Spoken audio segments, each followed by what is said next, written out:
Does your cat sit by the window for hours, staring outside with that intense, unblinking focus, and you've always thought they were just entertained by birds?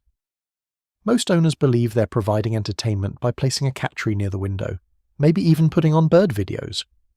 But here's what you're missing. Your cat isn't being entertained. They're experiencing profound psychological frustration because you've given them surveillance without territory.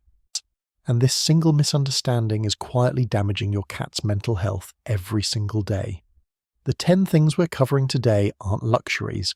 They're fundamental psychological needs hardwired into your cat's brain over 10,000 years of evolution. And when these needs go unmet, your cat doesn't just feel disappointed. They experience chronic stress, learned helplessness, and a gradual disconnection from their instincts. But here's what gives me hope. Every single one of these needs can be fulfilled starting tonight, and the transformation in your cat will be visible within days. If you've ever felt like your cat seems bored or depressed, or if they're perfectly healthy but somehow seem unfulfilled, stay with me. Because by the end of this video, you'll understand your cat at a level most owners never reach. Your cat's obsessive window watching isn't entertainment. It's surveillance of a territory they can never patrol. In the wild, cats spend 6 to 8 hours daily walking their territory boundaries, scent marking, and confirming their domain is secure. When you confine your cat indoors without providing territory expansion opportunities, you're creating what behaviorists call environmental monotony syndrome. Your cat can see the territory through the window, triggering every instinct to patrol and secure it. But they can never complete the behavioral sequence. It's psychological torture disguised as safety. But window frustration is just the beginning. What I'm going to reveal in a few minutes, the one need that 95% of owners deny their cats, actually rewires your cat's brain and damages the bond you think you have. And you're probably doing it right now without realizing. Watch your cat after window time. Do they pace, vocalize, or seem agitated rather than relaxed? That's not entertainment.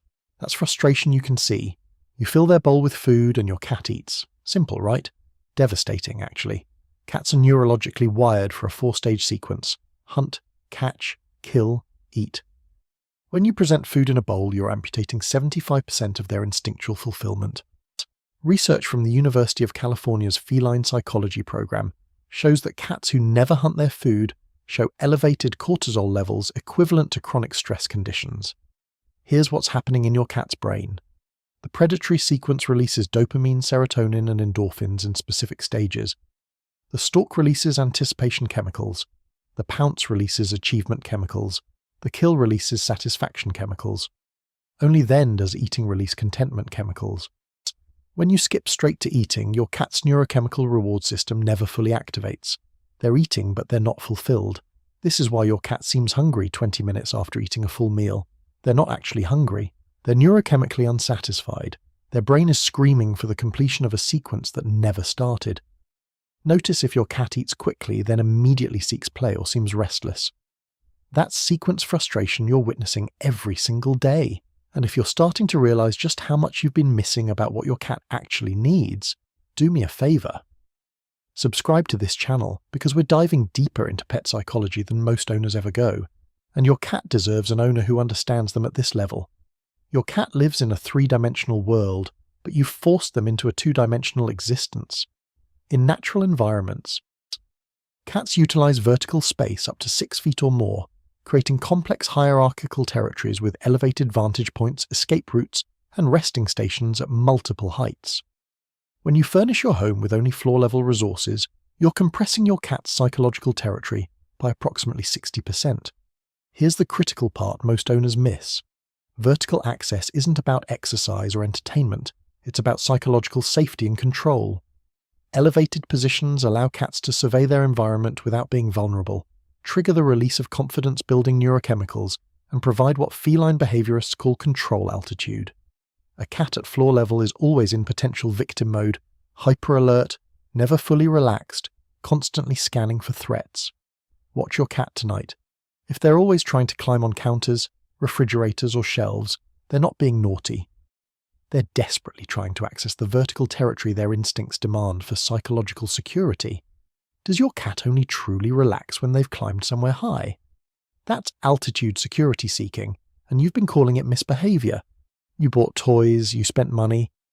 But your cat barely plays with them, and you think your cat is just not playful. Here's the truth that will reframe everything. Your cat isn't rejecting play. They're rejecting prey that doesn't act like prey. Or cats don't play. They practice predation.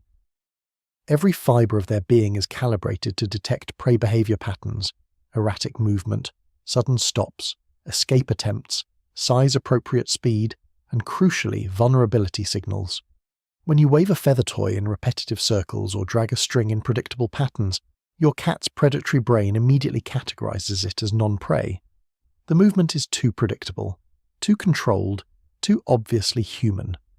What your cat desperately needs is prey simulation that triggers their authentic predatory response. Toys that hide, dart unpredictably, disappear and reappear, move in ways that mimic actual rodent or bird behavior. Studies on feline enrichment show that cats who engage in authentic predatory play sequences show a 40% reduction in stress behaviors and significantly stronger human bonds because the play partner, you, is facilitating their deepest instinctual fulfillment.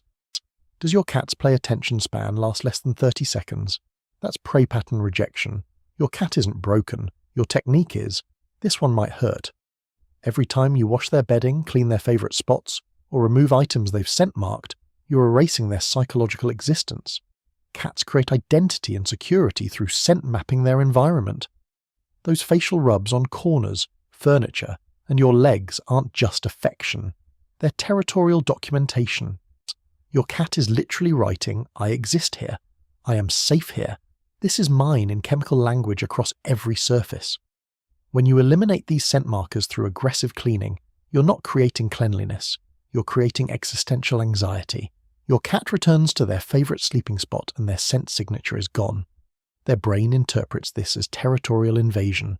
The security they built has vanished, so they must start over, remarking everything. Re-establishing that they exist, that they belong, that they're safe. This is why cats often seem anxious after deep cleaning, why they immediately rub and mark everything frantically afterward. You've unintentionally communicated. Your presence here is temporary. Your claim is rejected. For a cat, this is psychological devastation disguised as hygiene. Watch your cat immediately after cleaning their space. The frantic marking behavior reveals their distress in real time. Remember when I mentioned the one need that actually rewires your cat's brain? Here it is, and I need you to really hear this. Your cat desperately needs the freedom to refuse you. This is what 95% of owners never give. The acknowledgement that their cat is not a possession to be picked up, held, kissed, or interacted with whenever the human desires. Every time you override your cat's no, when they pull away but you continue petting, when they retreat but you pursue them, when they signal discomfort but you prioritize your need for affection, you're teaching your cat that their consent is irrelevant, that their communication is meaningless, that they have no agency in their own life. Here's what happens neurologically. This learned helplessness rewires the amygdala, creating what behaviorists call chronic override stress. Your cat stops communicating because they've learned communication doesn't work. They become withdrawn or antisocial, and owners say, "That's just how they are." No, that's who you taught them to be. The most profound act of love you can give your cat is this: respect their refusal. When they walk away, let them go. When they signal enough, stop immediately. When they communicate boundaries, honor them without resentment. Because a cat who knows their no will be respected is a cat who chooses to say yes.